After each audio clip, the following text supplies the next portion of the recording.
Welcome back to our channel, and in this episode we are going to be sharing the 5 things that we wish we knew before we started our property business. Now if you're new here, my name is AK and I work with my wife Lia, and we talk about property investing, business and working together as a couple. And if you haven't already, make sure to check out our website propertycouple.co.uk and sign up to our email list where we will be sharing our best advice and tips on property investing.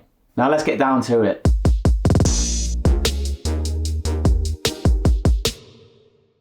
Point number 1, underestimating what hands-off really meant. If you're watching this, you may also be looking at other YouTube videos about property investing, or maybe you've done some courses, or maybe you have a mentor, for example, and you have been sold this dream that property is completely hands-off. And whilst it can be hands-off, there are some strategies that do allow us to be a lot more hands-off than others. In the beginning, generally, buy-to-let and small HMOs, as an example, are not necessarily as hands-off as you may like them to be at the beginning. And I'll tell you why that is a good thing. Well, 3 years ago when I was still in a job, we were having to travel 3 hours to our investment area. And we relied a lot on our agent at the time to do a lot of the work for us. And that's great, and that's what we pay them to do. But we relied on our agent to do too much of that work for us. I mean, we were completely hands-off. We didn't look at any landlord statements, we didn't check the rents, we didn't ensure that we were checking any of the maintenance schedules or having a look at any of the photo updates and that type of thing. And actually what happened was that some of the en-suites in those properties just got very run down, and it ended up costing us more money to actually rectify those problems. And we've actually done another video, and I'll link that up in the cards as well in case you're interested, because we are trying to be as transparent as possible and show you guys not only the good things, but also the things to be wary of so that you can learn from our mistakes. Our coach at the time as well, he always said, you guys need to take more responsibility. It is not 100% the agent's responsibility to look after your asset. Ultimately, it is your asset, so you need to manage the agent. The agent manages the property, you manage the agent. So that is something that you might want to take note of if you are building your property portfolio. Number 2, thinking that nothing will go wrong. Here is the scary thing. When you are unskilled in something, you are totally unaware of the lack of that specific skill because you don't even know what you need to know. Just let that sink in a second. There is a concept called the Dunning-Kruger effect, and I first heard about this in a book by James Smith on confidence. And this concept essentially is a cognitive bias in which people with limited competence in a particular area overestimate their abilities. You'll see now on screen a sketch that demonstrates this. When we are starting to learn any new skill, I think it's fair to say that most of us go on this journey that you've just seen. But I think as well, most of us at some point will probably be like, nah, I'm different. I won't go on that journey. I'm definitely different. I'm special. So the point I'm trying to get to here is that if you're watching this and you're thinking about starting your property portfolio, or maybe you've just started, for example, you might want to take note. Ask lots of questions, and more importantly, look at the people that have done what you want to do or are where you want to be and seek help from them. Learn from their mistakes. These people have made these mistakes already. So if you can learn from them, you'll be in a better position. Number 3, cheap properties are not always good deals. At the beginning of our property journey, we were always looking for the cheapest type of property, the cheapest.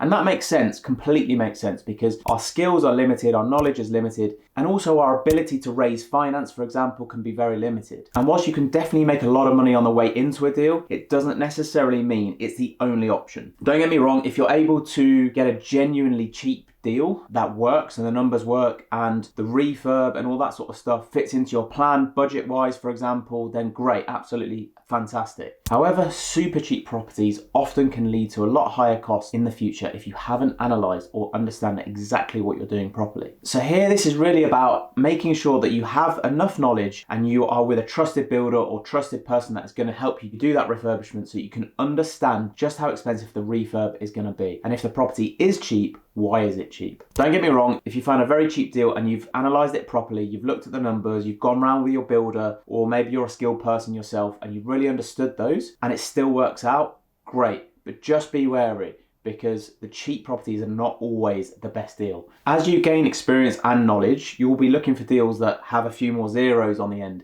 These types of deals can actually prove to be more profitable than the small ones. This will come in time, but my point is that the cheap deals are not always the best deals. Point number 4, property is slow. We scaled fairly quickly within the first couple of years because for us, we were very clear on the strategy and we were able to raise significant investment into the business to be able to scale within the first 2 to 3 years. But when I talk about it being slow, there's a couple of factors there. It's definitely not a get rich quick scheme. So if you're wanting to make money very fast, then property is probably not for you. This particular business is definitely not a quick one to build. There was a survey conducted by the NRLA and it highlighted 4 key frustration points for landlords. And the top one, believe it or not, was speed. 89% of the investors that they surveyed wanted a faster and more streamlined process. But like I said before, there are a few elements when it comes to speed. When building your property business, you often rely on third parties sharing information, solicitors, agents, brokers. So the important thing here is understanding those roles and exactly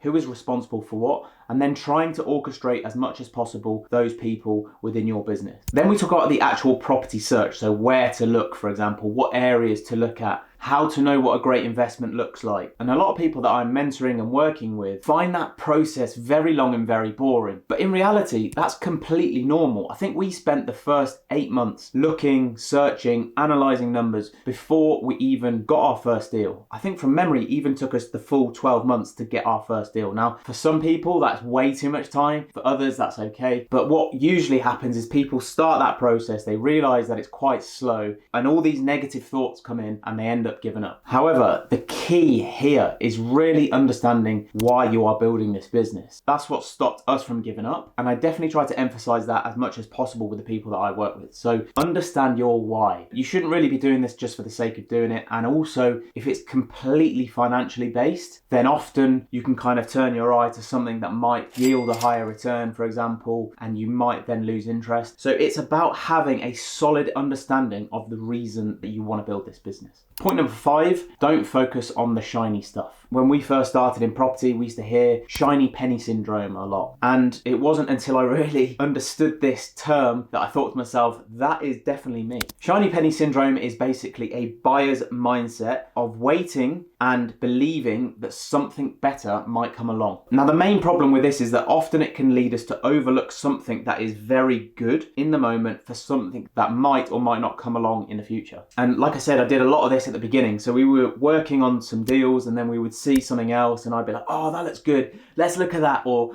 oh my gosh, that looks good, let's go and have a look at that. And actually, in reality, what it did was it just distracted us from our main focus. So what we did was we regrouped, we worked with our coach, and we actually refocused on the why, so why we were doing this. We then looked at the focus point on the strategy. So remember, what is that strategy?